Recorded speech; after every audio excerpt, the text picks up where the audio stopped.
বানাবো সাবুর mini cutlet. বানানো যতটাই সহজ, খেতে কিন্তু ভীষণই সুস্বাদু। একটি বারের জন্য হলেও রেসিপিটি বাড়িতে ট্রাই করতে পারো। নমস্কার বন্ধুরা, happy with Gopa kitchen cooking এর আরো একটি নতুন পর্বে জানাই তোমাদের সকলকে স্বাগত। আজকে তোমাদের সাথে যে রেসিপিটি শেয়ার করব সেটি সাবু দিয়ে। এখানে 50 গ্রাম সাবু নিয়েছি। সাবুটা রাত্রিবেলা ভিজিয়ে রেখেছিলাম। ভিজিয়ে রাখার ফলে দেখো সাবুটা খুব সুন্দরভাবে নরম হয়ে গেছে। আর নিয়েছি দুটো আলু সেদ্ধ করা। এবারে সেদ্ধ করা আলুটা একটা গ্রেটারের সাহায্যে গ্রেট করে নেব। তোমরা চাইলে ম্যাশারের সাহায্যে ম্যাশ করে নিতে পারো। সাবু মাখা, সাবুর পোলাও, এমনকি সাবুর খিচুড়ি তো আমরা সকলেই খেয়েছি। একটিবার হলেও এই পদ্ধতিতে সাবুর রেসিপিটা বানিয়ে খেয়ে দেখবে, খুবই সুস্বাদু হয় এই রেসিপি। আলুটা গ্রেট করে নেওয়া হয়ে গেছে। এবারে এর মধ্যে দিয়ে দিচ্ছি ভেজানো সাবুটা। এবারে এক এক করে কিছু জিনিস মিশিয়ে দেব। দিয়ে দিচ্ছি এখানে পেঁয়াজ কুচি। এখানে একটা পেঁয়াজ কুচি দিয়েছি। যদি তোমরা সম্পূর্ণ নিরামিষ বানাতে চাও তাহলে পেঁয়াজটা বাদ দিতে পারো। নিয়েছি এখানে 50 গ্রাম মতো ছানা।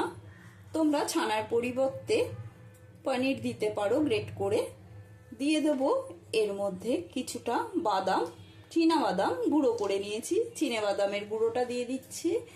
দিয়ে দেবো এর মধ্যে নারকেল কুচি।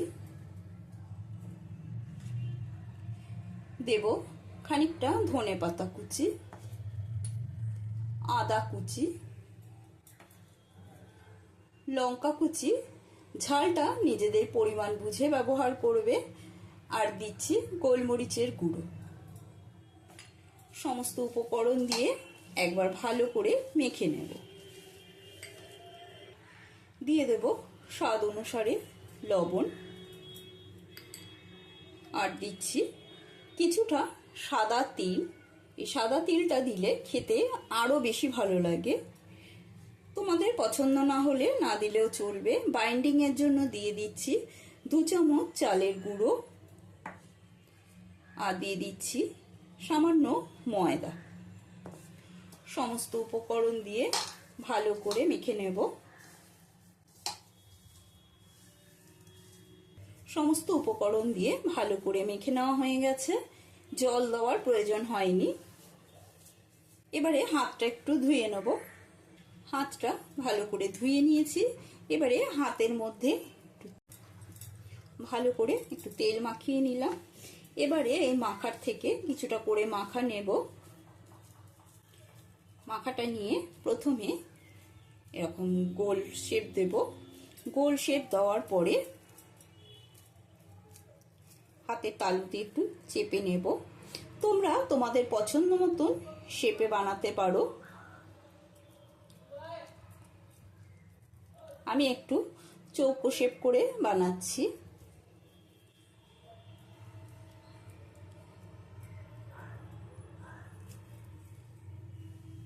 এই দেখো এরকম শেপে বানিয়ে নিচ্ছি। এরকম ভাবে কয়েকটা বানিয়ে নেব। এই বানানো হয়ে গেছে। এরকম কয়েকটা আমি বানিয়ে নিচ্ছি। সাবুর মিনি কাটলেটগুলো গড়ে নেওয়া হয়ে গেছে। এখানে 8টা কাটলেট হয়েছে। এবারে এই কাটলেটগুলো আমি সাদা তিলের মধ্যে কোটিং করব। এখানে নিয়েছি সাদা তিল। এই সাদা তিলের মধ্যে কোটিং করব। কোনো বিস্কুটের গুঁড়োতে কোটিং করব না। এই রেসিপিটা তোমরা নিরামিষ দিনেও বানিয়ে খেতে পারো, এমনকি কোনো উপোসের দিনেও এটা বানাতে পারো। বাচ্চা থেকে বড় সকলেই ভালো খাবে। কাটলেটগুলো সাদা তিলে কোটিং করে নেওয়া হয়ে গেছে। এবারে এর মধ্যে কিছুটা নিয়েছি ময়দার গুঁড়ো। তার মধ্যে এবারে এটা আবারও কোটিং করে নেব। এরকম ময়দার মধ্যে কোটিং করে করে রেখে দেব। রেখে এটা আমি ফ্রিজে রেখে দেব আধ ঘন্টা মতো। আমরা তো সবসময় বেশিরভাগই বিস্কুটের গুঁড়ো দিয়েই কাকলেটগুলো গড়ে নিই। একটিবারের জন্য হলেও এরকমভাবে কাকলেটগুলো গড়ে দেখবে, খেতে খুবই টেস্ট হয়। সমস্ত মিনি কাটলেটগুলো গড়ে নেওয়া হয়ে গেছে। এই মিনি কাটলেটগুলো খাওয়ার জন্য লাগবে চাটনি। তার জন্য মিক্সার জারে দিয়ে দিচ্ছি কিছুটা ধনেপাতা, দিয়ে দেব কয়েক কোয়া রসুন। নিরামিষভাবে বানালে রসুনটা বাদ দিয়ে দেবে। 3টে কাঁচা লঙ্কা, ঝালটা নিজেদের পরিমাণ বুঝে ব্যবহার করবে। আর নিয়েছি কয়েক টুকরো নারকেল। দিয়ে দেব চিনেবাদাম, সামান্য চিনি। চিনিটা পছন্দ না হলে বাদ দিতে পারো। স্বাদ অনুসারে লবণ দিচ্ছি, অর্ধেক পাতিলেবুর রস, আর দেব সামান্য জল।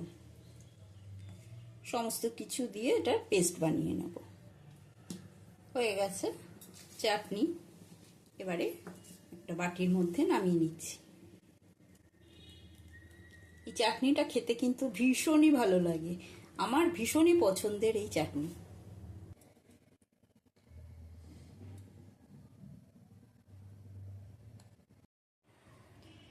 সাবুর মিনি কাটলেটগুলো ফ্রিজ থেকে আধা ঘন্টা বাদে বের করে নিয়ে এসেছি। কড়াইতে সাদা তেল গরমে বসিয়েছি। এবারে গরম তেলের মধ্যে একটা একটা মিনি কাটলেট ছেড়ে দেব। যদি চ্যানেলে নতুন বন্ধু হয়ে থাকো তবে ইউটিউব চ্যানেলটি সাবস্ক্রাইব করে নিও। পাশে থাকা বেল আইকনটা প্রেস করে দেবে, যাতে আমার রান্না নিত্য নতুন নোটিফিকেশনগুলো সবার আগে তোমাদের মোবাইলেই পৌঁছে যায়। আর যদি ফেসবুক থেকে দেখো তবে পেজটি ফলো করো। এক পিঠ লাল লাল করে ভেজে নেওয়া হয়ে গেছে। এবারে আরেক পিঠ উল্টে দিচ্ছি। গ্যাসের স্টিমটা একটু হাইতে রেখেছি।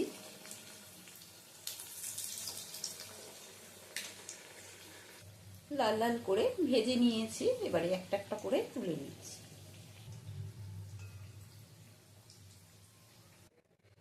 আবারও কয়েকটা দিয়ে দিচ্ছি।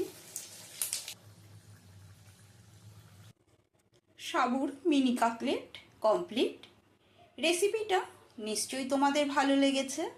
তোমাদের কাছে আশা করব একটা লাইক দিয়ে দেবে, কমেন্ট করে অতি অবশ্যই জানাবে রেসিপিটি তোমাদের কেমন লাগলো।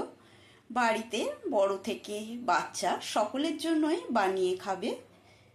এই সাদা তিলগুলো যখন মুখে পড়বে তখন দেখবে স্বাদটা পুরো অন্যরকম লাগছে, এত ভালো লাগবে এই কাটলেটটা খেতে।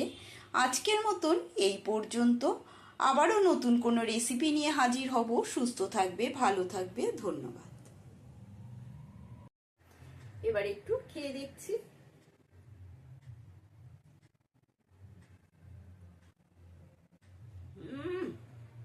অপূর্ব টেস্ট হয়েছে।